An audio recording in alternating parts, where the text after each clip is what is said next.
का वृक्ष की चर्चा पहले बता चुके हैं। पहले श्लोक में यथोक्तम क्या बताया था? स्व पर्यंत, जो कल भी स्थित रहेगा कि नहीं रहेगा इसका कोई भरोसा नहीं, ऐसे था ना वहां पर। तो यथोक्तम पहले बताया गया है। ये संसार वृक्ष अश्वत्थ रूपी वृक्ष कैसा है? सुविरूढ़ मूलम, श्लोक में है, श्लोक में है सुविरूढ़ मूलम। तो आप थोड़ा इसमें ध्यान देना, इसमें एक उपसर्ग लगा है सु, सुविरूढ़ मूलम है ना, तो एक उपसर्ग हुआ सु, दूसरा उपसर्ग है वी, दो उपसर्ग है, फिर शब्द है रूढ़म, रूढ़म, रूढ़ मूलम, यही है ना। तो इसका एक एक शब्द का देखो, सु का उपसर्ग का अर्थ हुआ सुष्ठु, उसमें शब्द का अलग अलग विच्छेद करके देखो, सुविरूढ़ मूलम आप लोग पढ़ते हो ना, तो सु का अर्थ हुआ सुष्ठु, फिर वी का अर्थ हुआ विरूढ़ माने विरूढ़ानी, विरोहम गतानि मूलानि। तो सुष्ठु अच्छी प्रकार से, विरूढ़ानि माने विरोहम बहुत अच्छी तरह से आपस में संयुक्त होकर के, गतानि मूलानि जैसे कई बार जड़ें होती है, 4-6 जड़ें आपस में बंद करके लिपट जाती है ना, तो विरोहम गतानि मूलानि, विरोहम एक दूसरे के ऊपर चढ़ करके, रोह माने चढ़ना, एक दूसरे के ऊपर चढ़ती हुई अच्छी तरह से संसार रूपी वृक्ष एक दूसरे से जुड़ी हुई। और एक संसार का कर्तव्य अकेला नहीं होता, एक करने जाओ तो दूसरा उसके साथ आ जाएगा, दूसरा करने जाओ तो तीसरा उस पर चढ़ बैठता है, तीसरा हो गए तो चौथा, वो एक दूसरे के साथ आपका पूरा का पूरा जुड़ा रहता है। सुविरूढ़ बहुत अच्छी तरह से एक अश्वत्थ संसार वृक्ष की जड़ें बहुत अच्छी तरह से आपस में उलझी हुई है, अच्छी तरह से बंधी हुई, अच्छी तरह से बंधी हुई, क्या कहा जाए ऐसा। यस्य तम येनम सुविरूढ़ मूलम, उसी का नाम है सुविरूढ़, जो ऐसा जिसकी जड़ें, देखो जिसकी जड़ें सुष्ठु अच्छी प्रकार से, विरूढ़ानी एक दूसरे के साथ में जुड़ी हुई होती हैं, उसी का नाम होता है सुविरूढ़, है ना। मुसीबत ये है कि आदमी की दृष्टि में एक ही दिखाई पड़ता है, एक के साथ में 4 और जो जुड़े हुए होते हैं वो आदमी पर ध्यान नहीं जाता, और वहीं से समस्या पैदा होती है। नहीं समझ रहे? अरे विद्यालय गया बच्चा पढ़ने के लिए, बच्चा विद्यालय गया पढ़ने के लिए, जब विद्यालय पढ़ने के लिए गया तो केवल विद्यालय और शिक्षा ही नहीं है, वहां जो 50 और विद्यार्थी होंगे वो पहले उसकी जो है क्लास लेंगे, क्या कहते हैं उसका बड़ा खतरनाक नाम है, रैगिंग करेंगे, वो भी तो है ना। फिर वहां का ड्रेस भी पहननी पड़ेगी, वहां का कायदा कानून भी मानना पड़ेगा, किस टाइम जाना है, किस टाइम स्कूल छूटेगा, वो भी तो एक केवल विद्या अकेली नहीं है, उसके साथ में 4 को और भी आपको वहां का नियम आदि मानना, समय पर फीस दो, अमुक चीज ऐसा करो, कि नहीं समझा? और सरल करके समझो। अरे एक लड़का लड़की है, हाँ, लड़की को बस लड़का दिखाई पड़ता है और लड़के को लड़की दिखाई पड़ती है, बस हमारा तो शादी कर दो, यही सब थी, अब दोनों का शादी कर दो, चलो दोनों परिवार वाले जुड़ते। तो वो लड़की को लड़का दिख रहा था, ये नहीं देख रही थी कि वो लड़के के साथ 5 और परिवार वाले कैसे हैं कैसे नहीं है ना, कैसे है। वो लड़का को भी लड़की दिखाई पड़ रही थी, लड़का भी कम नहीं, उसको तो दिख रहा था बस लड़की है, शादी कर ले तो जीवन सुखी। उसको पता नहीं कि जब लड़की आएगी तो हमारी माँ भी है, फिर हमारी भी सासू हो जाएंगी, हमारी भी साली 8 सरहज हो जाएंगी, क्या होते हैं सब। और वो जो कर्तव्यों का एक जाल बंधेगा ना, उसमें बेटा तुम पिसके रह जाओ। क्या हुआ, कुछ जम नहीं बात क्या? अच्छी तरह जम रही। तो वो केवल एक ही थोड़े, आप तो एक ही को देखते हो, लेकिन वो एक दूसरे से बाकायदा सुविरूढ़ मूलम बद्ध है, जुड़ा हुआ है। आप एक को अकेले नहीं, ये संसार कुछ ऐसे ही है, बिल्कुल ऐसे ही है। हाँ, तम एनम सुविरूढ़ मूलम, अब ऐसे जो बहुत अच्छी तरह से जड़ जमाया हुआ, बहुत अच्छी तरह से एक दूसरे से जुड़ा हुआ ये संसार रूपी वृक्ष है, इसको उच्छेद करो, काटो। कैसे? असंग शस्त्रेण। असंग, असंग शस्त्रेण, इसमें दो शब्द हो गया, असंग और शस्त्रेण। हाँ, तो असंग का अर्थ करते असंग माने, देखो असंग माने पुत्र वेत्त लोक ऐषणादिभ्यो व्युत्थानम तेन असंग शस्त्रेण दृढ़ेन परमात्म अभिमुख्य निश्चय दृढ़ीकृतेन पुनः पुनः विवेक अभ्यास अस्मनितिशे निशितेन छित्त्वा संसार वृक्षम सबीजम उद्धृत्य। असंग शस्त्र, असंग माने पुत्र वित्त और लोकैषणा, ये तीनों से व्युत्थानम माने उठ करके, ये तो बहुत बात सुना है, पुत्रेषणा वित्तेषणा और तीनों से ऊपर उठ करके, तीनों को छोड़ करके, यही हो गया असंग शस्त्रेण। तेन असंग शस्त्रेण, ये इसी का नाम हुआ असंग शस्त्रेण। और फिर शब्द है दृढ़ेन।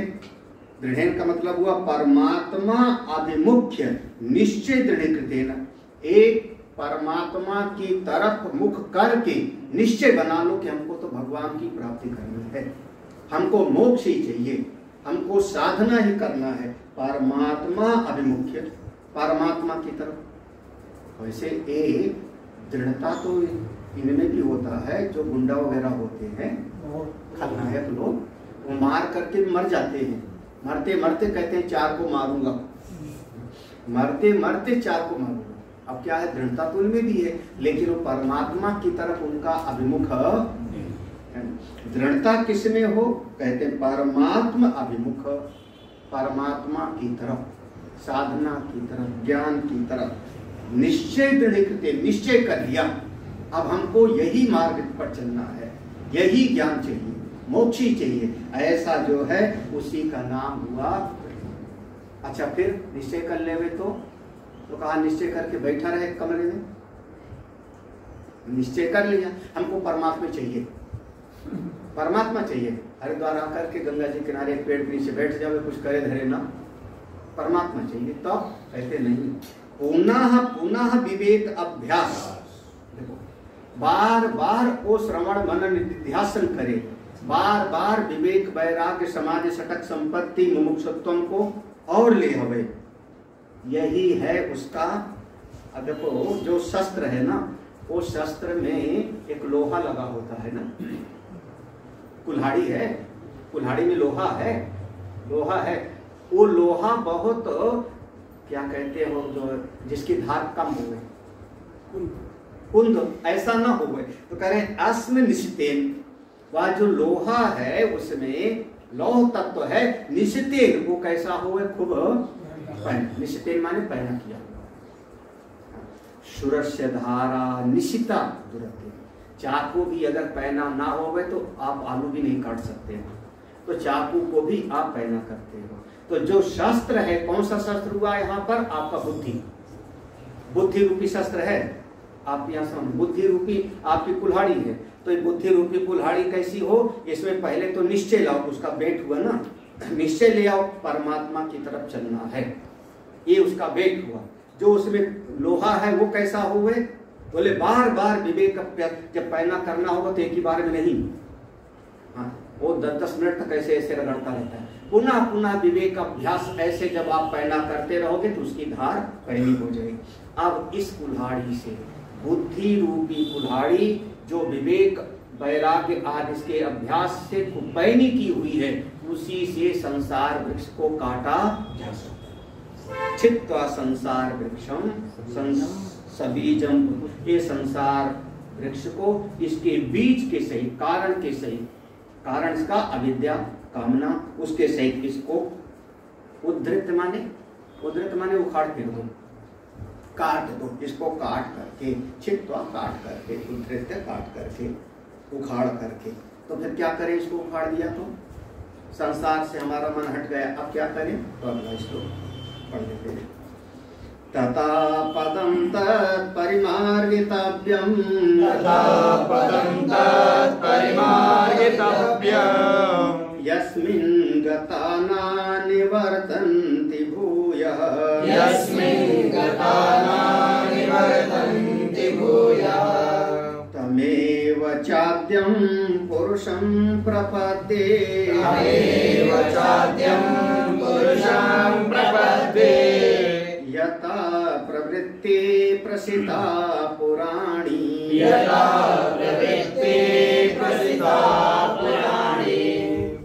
तथा उसके बाद, ये तथा शब्द वहां पर ला रहा है छित्व, उस संसार वृक्ष को काट करके फिर उसके बाद क्या करो, तात पदम, यहाँ पर तात शब्द है ना, एक जगह देख लेना, तात पदम परिमार्गितव्यम, उस परम पद की खोज करो।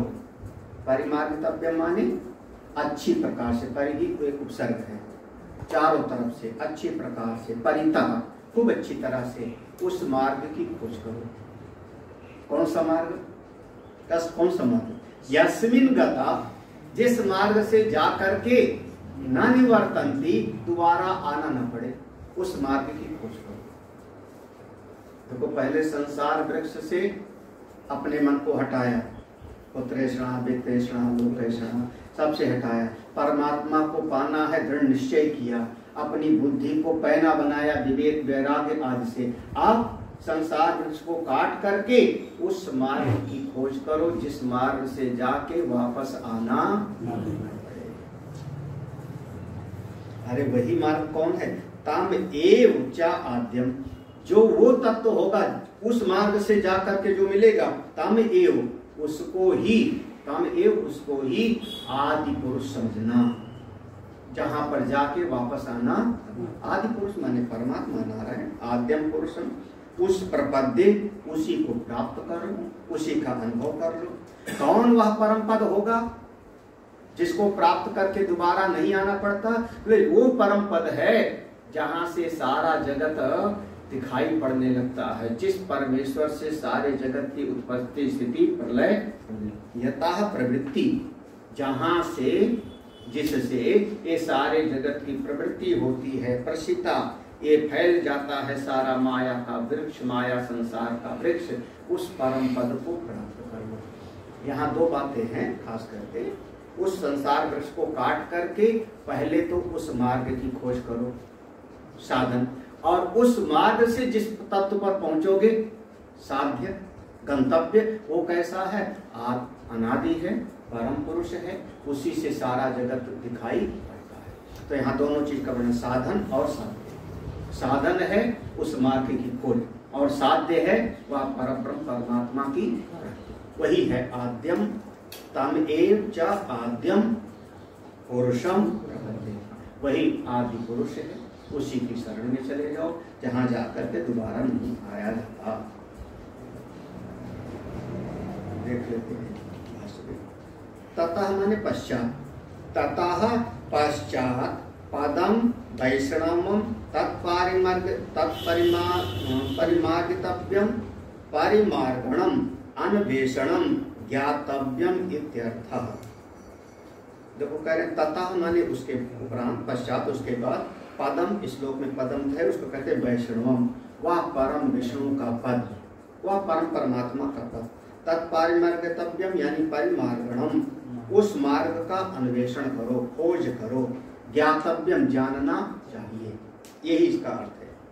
यस्मिन् पदे गता प्रविष्टा न निवर्तन्ति न आवर्तन्ते भूया पुनः संसाराय। यस्मिन् पदे, जिस परम पद में जाने पर, गता माने प्रविष्टा, पहुंच करके, न निवर्तन्ति, दोबारा न आवर्तन्ते, दोबारा वापस नहीं आता। कहाँ पर? भूया पुनः संसार है, इस संसार में दोबारा नहीं आता, उस परम पद में पहुंच जाओ। भाष्यकार खुद कहते हैं, थोड़ा जानना बाकी है। कथम परिमार्गितव्यम इतिहा, कैसे खोजे उस मार्ग को? आपने कहा तथा पदम माने उस पद की, उस मार्ग की खोज करो, तो उस मार्ग को कैसे खोजे? तरीका क्या है? तो नीचे की पंक्ति में बताया, ताम एव चाह यह पद शब्देन उक्त आद्यम आदौ भावम पुरुषम प्रपद्ये इति एवं परिमार्गितव्यम तत्शरणतया इत्यर्थः। ताम एव च ये श्लोक में ही है, ध्यान देना, तामेव च, है ना, तो ताम एव च, ये श्लोक का शब्द हुआ ना। तो यह पद शब्देन, वाह उसको, जिसको यहाँ पद शब्द से कहा गया है, तथा पदम, उस पद की खोज करो। तो जिसको यहाँ पद शब्द से कहा गया है, पद शब्देन उत्तम, पद माने कौन? आद्यम, जो सबसे पहले था, सृष्टि में सबसे पहले था, ब्रह्मा से भी पहले, विष्णु से भी पहले। कौन? आदौ भवम पुरुषम प्रपत्ति, वही जो अनादि नारायण परम पुरुष, उसी की शरण में हम जाते हैं। इति एवं परिमार्गितव्यम, यही मार्ग के खोजने का तरीका है। सीधा तरीका क्या हुआ? जो कार्य है, देखो, जो कार्य है वो अनित्य होगा, देश काल वस्तु से सीमित होगा। जो वस्तु कार्य है वो अनित्य होगी, देश काल वस्तु से सीमित होगी। जैसे हमारा शरीर, शरीर कार्य है, उत्पत्ति हुई तो कार्य है, कार्य है, तो ये अनित्य है, एक देश में बैठा है, एक समय तक रहेगा, 50 साल 100 साल तक, है ना। और घड़े से शरीर अलग है, वृक्ष से शरीर अलग है, तो इसको कहते हैं देश काल वस्तु से परिचित, यही ना। तो शरीर जो उत्पन्न हुआ वो ऐसा है, तो इसका जो कारण है वो क्या है? बोले इसका कारण अन्न है, पृथ्वी है। हाँ, बिल्कुल सही बात है। शरीर मिटेगा तो कहाँ चला गया? पृथ्वी में जाकर। अब चाहे जमीन में कोई गाड़ देवे, चाहे जो है आप अग्नि में जला देवे, वो मिट्टी तत्व में जाके हो गए। तो मिट्टी भी कार्य है, पृथ्वी भी कार्य हो गई, यही ना। तो वो भी सीमित हो गई, तो पृथ्वी का कार्य कौन सा होगा? जल। देखो, तो पृथ्वी की अपेक्षा जल नित्य होगा, शरीर की अपेक्षा पृथ्वी नित्य है, पृथ्वी की अपेक्षा जल नित्य है, यही ना। जल का भी कार्य कारण कौन होगा? तेज। तो उसकी अपेक्षा तेज नित्य होगा, तेज की अपेक्षा वायु नित्य होगी, वायु की अपेक्षा आकाश नित्य होगा, आकाश की अपेक्षा अहंकार नित्य होगा, अहंकार की अपेक्षा फिर महत्त्व नित्य होगा, यही ना। फिर उसकी अपेक्षा हिरण्यगर्भ नित्य होगा, फिर हिरण्यगर्भ और ब्रह्मा वो भी अनित्य हो गए क्योंकि उत्पत्ति हुई। तो उनकी अपेक्षा नित्य कौन होगा? वह अव्यक्त। और अव्यक्त की अपेक्षा नित्य कौन होगा? वह परम पुरुष, वह परम पुरुष। पुरुषान्ना परम किंचित सा काष्ठा सा परागति, मंत्र याद है? कभी भी कहा था, इंद्रियेभ्यः परायर्थार्थेभ्यश्च परम मनः, मनसस्तु परा बुद्धे, बुद्धे आत्मा महान परम। महता परम अव्यक्ता, अव्यक्ता पुरुषा, महता परम अव्यक्तम अव्यक्ता पुरुषा पर, पुरुषान्ना परम किंचित सा काष्ठा सा परम। याद है ना? तो एक कठोपनिषद का मंत्र है। तो इस प्रकार से क्रम से खोजते चले जाओ, कार्य को कारण में विलीन करते चले जाओ, तो जो अंत में जो रह जाएगा परिशेष ने, जो जिसका कोई भी और अन्य कारण नहीं होगा, जो कभी भी कार्य नहीं बनता, वो कौन है? आद्यम, वही है। तमेव च आद्यम, वही आद्य है, वही परम पुरुष है, उसी की शरण में चले जाओ। पुरुषम प्रपद्ये इति एवं परिमा, ऐसा ही मार्ग खोजना होगा। तत्शरणतया इत्यर्था, अपने अहम को उस प्रभु के शरण में मिटा। तत्शरणतया, भगवान भास्कर ने यहाँ पर शरण शब्द लिया। शरणतया माने अपने क्षुद्र व्यक्तित्व को, अपनी छोटी सी समझ को, भाई अपनी छोटी समझ को बड़ी समझ में लीन कर दिया। जैसे हमने कहा घड़े को मिट्टी में लीन कर दिया, मिट्टी को जल, यही ना। तो हमारे पास इतनी सी अकल है, इतनी सी अकल है, माता पिता के पास इतनी अकल है, तो अपनी अकल को हटा दिया, माता पिता की अकल से काम करने लगे। तो आपने अपनी अकल को लीन कर दिया किसमें? माता पिता, ठीक है ना। यही सब, यही इसी का नाम हुआ शरण। शरण माने यही है कि आप अपनी बुद्धि को किसी की बुद्धि के साथ मिला, है ना। फिर अब देखो और आगे बढ़ो, माता पिता की, जैसे हम कहते हैं माता पिता, बच्चे को इतना दिखाई पड़ता है,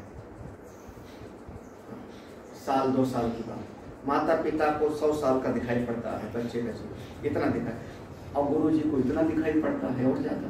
तो माता पिता की भी अकल से बड़ी किसकी है ज्यादा? अपनी अकल को जैसे माता पिता की अकल मिला दिया, तो वैसे हमने आचार्य की अकल मिला दिया। अपने क्षुद्र व्यक्तित्व को, अपनी अहमता को, अपनी विचार को हम किनारे कर देते हैं, हम श्रेष्ठ की बुद्धि के साथ चलने लगते हैं। इसी का नाम होता है शरण। शरण केवल साष्टांग दंडवत से नहीं होता, नहीं तो आजकल के जमाने में तो साष्टांग दंडवत तो करेंगे, आरती भी उतारेंगे, त्वमेव माता च पिता त्वमेव, ये भी बोलेंगे, आरती भी उतारेंगे, लेकिन अकल अपनी चलाएंगे, अकल अपनी चलाएंगे। जब अकल अपनी कोई चलाता है तो वो शरण फिर उसको शरण नहीं करता। शरणतया माने अपनी समझ को दिलाए। हम अब उनकी समझ के अनुसार विचार करते हैं, उनकी समझ के अनुसार व्यवहार करते हैं, इसी में शांति है। यही तत् शरणतया इत्यर्थ। का असौ पुरुषा इति उच्यते, वह परम पुरुष कौन है? वह परम पुरुष कौन है? कहते यतो यस्मात् पुरुषा संसार माया वृक्ष प्रवृत्ति प्रसिता निसृता। उस परम पुरुष से यतः, यतः माने क्योंकि, वहां से जिससे यस्मात्, इस श्लोक में यतो शब्द है ना, यथा शब्द है ना, उसको कह रहे यस्मात्, जहां से माने उस परम पुरुष से ये संसार माया वृक्ष प्रवृत्ति प्रसिता, संसार रूपी माया वृक्ष वहीं से निकला है। प्रसिता माने निसृता। ऐन्द्र जालिकाद इव माया पुराणी चिरंतनी। निसृता, ये संसार वृक्ष उसी परमेश्वर से निकला है। भैया जब उसी परमेश्वर से निकला है तो परमेश्वर सत्य, तो इसको भी सत्य होना चाहिए, है ना। जैसे मिट्टी सत्य तो घड़ा भी सत्य होना चाहिए। यही तो, जैसे माता पिता हैं तो उनका बच्चा भी तो है, तो अगर उसी परमेश्वर से निकला है तो इसको सत्य होना चाहिए। तो भगवान भास्कर कहते नहीं, निकला उसी से है, लेकिन कैसे निकला है? ऐन्द्र जालिका यू, जैसे ऐन्द्र जालिका माने जादूगर, ऐन्द्र जालिका कहते हैं जादूगर। वह जो जादूगर है, वो जादूगर ने जैसे जादू से एक नगर दिखा दिया, असल में दिखाया जादूगर ने, और वहां पर वो है, वैसे संसार है। तो पुराने जमाने में एक जादू बहुत दिखाया जाता रहा होगा, अब तो अलग तरीके के सब जादू हैं।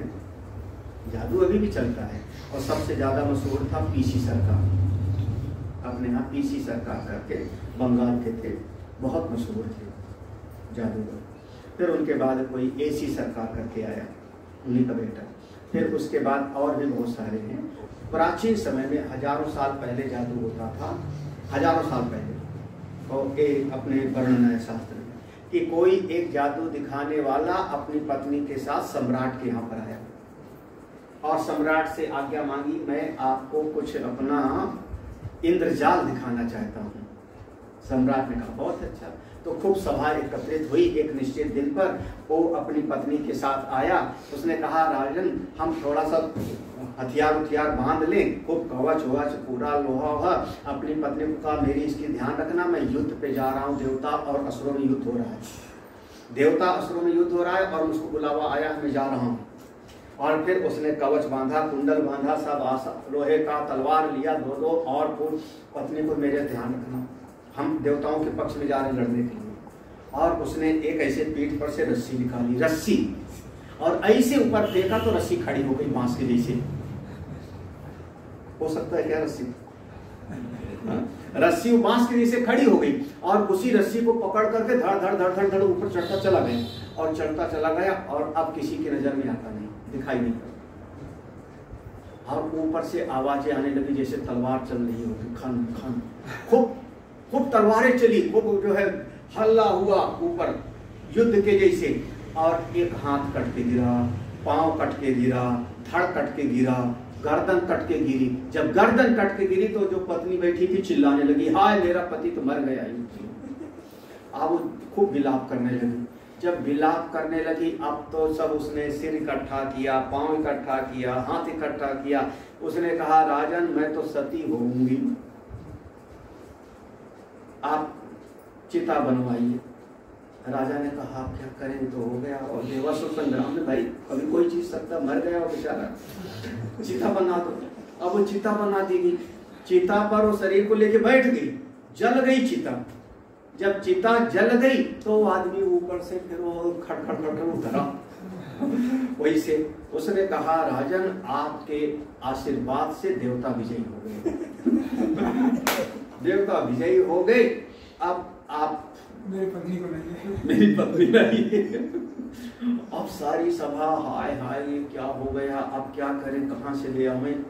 उसने कहा नहीं, मेरी पत्नी को मैंने आप सबके सामने आपको दिया था, अकेले थोड़े दिया था, सबके सामने दिया था। राजा बहुत घबराए और थोड़ी देर के बाद में आप मेरी पत्नी ले आओ, मैं थोड़ा कपड़े पर उतार के आता हूँ लोहे का। वो फिर एक किनारे गया, वो जो लोहे का कवच वच पहन रखा था उसको उतारा और उधर से फिर अपनी पत्नी के साथ वो खुद दोनों आए वहीं पर और राजा को प्रणाम किया और कहा राजन अब मेरा पुरस्कार लाओ। मतलब जितना दिखाया वो सब क्या था, वो सब जो है इंद्रजाल, इसको इंद्रजाल कहते हैं। इंद्रो माया भी पुनरूप ईयते, इंद्रजाल माया जादू। तो जैसे वह ना तो रस्सी ऊपर गई ना वो ऊपर चढ़ा भी नहीं, वहीं खड़ा रहा होगा, बस दिखा दिया उसने। ना तो कुछ मरा ना चिता, सब केवल ब्रह्म मात्र रहा। उसी प्रकार से यह परम पुरुष से सारी सृष्टि संसार रूपी जो वृक्ष है, उल्टा वृक्ष, ये बस ऐसे माया जाल के जैसे पैदा होता है, दिखता है, लेकिन असल में इसकी सत्ता कहीं पर है, कहीं। ऐन्द्रजाल काद इव माया पुराणी चिरंतनी, ये संसार ऐसे ही अनादिकाल से चलता चला आ रहा है। कथम भूता तत्पदम गच्छन्त इति उच्यते, उस पर आप बताइए उस परम पद को हम कैसे प्राप्त कर सकते, कथम भूता, किस प्रकार से। अब यहाँ एक बात निश्चित हो गया, संसार रूपी वृक्ष से मन मेरा हट गया। अब मैं उस परम पद को पाना चाहता हूँ, कैसे, उपाय क्या है। तो उस परम पद की प्राप्ति का उपाय अगले श्लोक में, जिसमें कुछ गुण बताते हैं, बहुत ही जो है साधना के लिए बहुत ही अच्छा है। हम लोग शाम को पढ़ते हैं। ओम पूर्णमदः पूर्णमिदं पूर्णात् पूर्णमुदच्यते पूर्णस्य पूर्णमादाय पूर्णमेवावशिष्यते। ओम शांति शांति शांति।